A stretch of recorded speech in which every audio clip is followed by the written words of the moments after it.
Bueno, bienvenidos a todos una vez más. En esta clase vamos a comenzar a introducir los métodos de razonamiento elementales y vamos a comenzar por la lógica clásica. Eh, bueno, os pongo aquí una frase de introducción. La inducción sin abducción es ciega, la abducción sin inducción es vacía. Una frase de Alfred Ayer.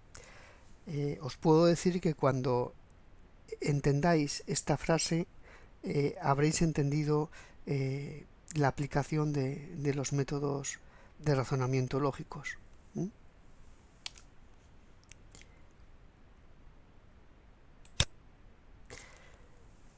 Bueno, el razonamiento lógico es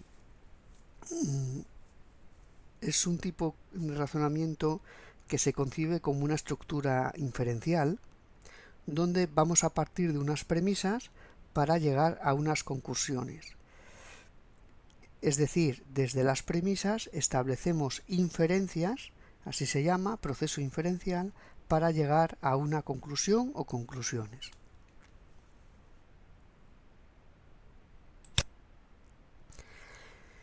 Bueno, las formas típicas de razonamiento lógico son la deducción, la inducción y la abducción. A continuación os explico la deducción. Una inferencia es deductiva si es lógicamente correcta, donde la certeza de la conclusión está imbuida en las premisas. ¿Esto qué quiere decir? Para explicarlo de una forma más sencilla, digamos que cuando utilizamos un razonamiento deductivo, nuestra conclusión va a ser siempre verdadera, siempre que las premisas también lo sean. Es decir, si tenemos premisas verdaderas, nuestra conclusión obligatoriamente va a ser verdadera. Pero en cambio esto no sucede con la inducción, donde tener unas premisas verdaderas no implica que la conclusión que se obtenga a partir de ellas sea verdadera también. Y eso es lo que intenta explicar este cuadro, ¿no? La conclusión que se obtiene en la inducción puede ser solamente una conclusión probable, pero no tiene por qué ser cierta como en el caso de la deducción. Bueno, aquí tenemos un ejemplo de deducción. Todas las conferencias de filosofía son aburridas. Esta es una conferencia de filosofía, por lo tanto, conclusión, esta conferencia es aburrida. Pues bien, si las dos premisas anteriores son verdaderas, es decir, si es cierto que todas las conferencias de filosofía son aburridas y es cierto de que esta es una conferencia de filosofía, la conclusión que se obtiene es absolutamente verdadera y cierta. Aquí os lo explico, la deducción te dice que se sigue de tus premisas, pero no te dice si tus premisas son verdaderas o no.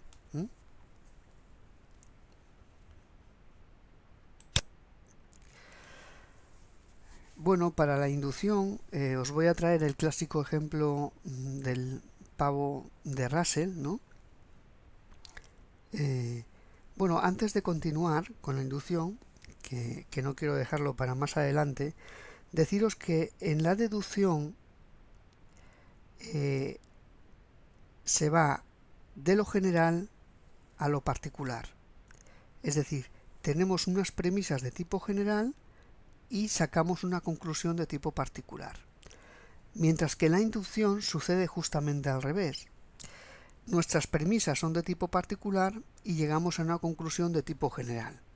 Por ejemplo, esta que os estoy poniendo aquí, en esta diapositiva, que es un ejemplo muy conocido, el ejemplo del pavo de Russell. Bueno, era un pavo que se estaba alimentando para la Navidad, pero el pavo no lo sabía, ¿no? Entonces el pavo tenía las siguientes premisas. Hoy comí a las 9 de la mañana, ¿vale? El día 1. El día 15, todos los días comió a las 9 de la mañana. El día 15 también comió a las 9 de la mañana.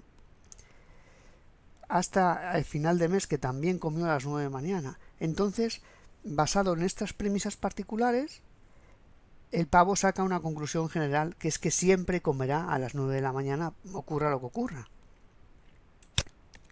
¿Y qué ocurrió? Pues que un día no comió a las 9 de la mañana, sino que se lo cocinaron. Lo mataron y lo cocinaron y se lo comieron. Se demostró de manera empírica que esta conclusión era falsa, cuando en la víspera de Navidad le cortaron el cuello al pavo. Es decir, que de unas premisas verdaderas, el pavo pensó en una conclusión que era falsa.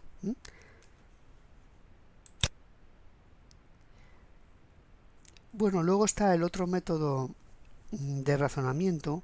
Este es el menos conocido, como os expliqué, y es la aducción.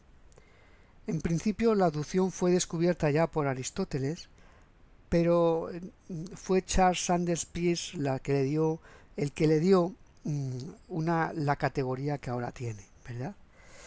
Bueno, también se llama pensamiento conjetural, aducción, el propio Peirce le da diferentes nombres como retribución o simplemente hipótesis. Bueno, ¿y en qué consiste este método de razonamiento? Bueno, pues mientras en la inducción, por ejemplo, tenemos premisa 1, premisa 2, premisa 3, premisa 4, y con todas esas premisas llegamos a una conclusión o establecemos una conclusión, en el pensamiento aductivo trabajamos con hipótesis. Y entonces observamos algo, un cierto hecho, una de esas premisas o evidencias, y a partir de esa mera observación elaboramos una o varias hipótesis. Y luego vemos si nuestras hipótesis concuerdan con las nuevas evidencias que nos van entrando. Como veis, es un proceso un poco diferente al de la inducción. Se observa un hecho sorprendente, como por ejemplo el C, ¿no? El hecho C que está aquí. Por ejemplo, supongamos que entramos a nuestra casa y vemos un jarrón roto en el suelo. Bueno, a partir de ese hecho sorprendente yo puedo elaborarme una hipótesis o dos. Yo puedo pensar que el jarrón igual lo ha tirado el gato y se ha roto al caer, o igual lo ha tirado mi hija y se ha roto al caer. Puedo elaborar esas dos hipótesis. ¿Y cómo las elaboro? Pues diciendo que si A fuera verdadera, esto es, si el gato hubiera tirado el jarrón, entonces C sería una cosa normal. Es decir, si el gato hubiera tirado el jarrón, que éste apareciera roto en el suelo sería una cosa normal. Pues esa es la esencia del pensamiento aductivo, que por lo demás es el típico y clásico pensamiento científico y de investigación. Todas las investigaciones parten de una o varias observaciones, elaboran unas hipótesis y luego ven si el resto de observaciones y evidencias concuadran con las hipótesis de trabajo que los investigadores tienen. Bueno, aquí os pongo un cuadro explicativo de inferencias. Como veis aquí podéis diferenciar bien los procesos diferentes entre la inducción y la aducción, ¿no? En la inducción miramos todas las evidencias en conjunto. Evidencias, en este caso, al ser la inducción, serán evidencias de tipo particular y llegamos a la hipótesis de carácter general. En la aducción, en cambio, partimos de una observación, elaboramos nuestras hipótesis y miramos si esas hipótesis elaboradas concuadran con las nuevas evidencias que nos van surgiendo o apareciendo. Es, por tanto, una explicación más ampliativa que la mera inducción. Bueno, ¿y cómo surgen estas ideas en la aducción? Bueno, muchos autores discuten sobre esto, pero digamos que hay un consenso en el que hay dos maneras de establecer un pensamiento aductivo. La primera es una forma creativa, en el que la hipótesis vendría como una especie de flash de entendimiento, o por una analogía. Es decir, yo observo algo, un hecho o una evidencia, y establezco otra analogía con algo que yo sé, y creo mis hipótesis, ¿no? O también de una forma evaluativa,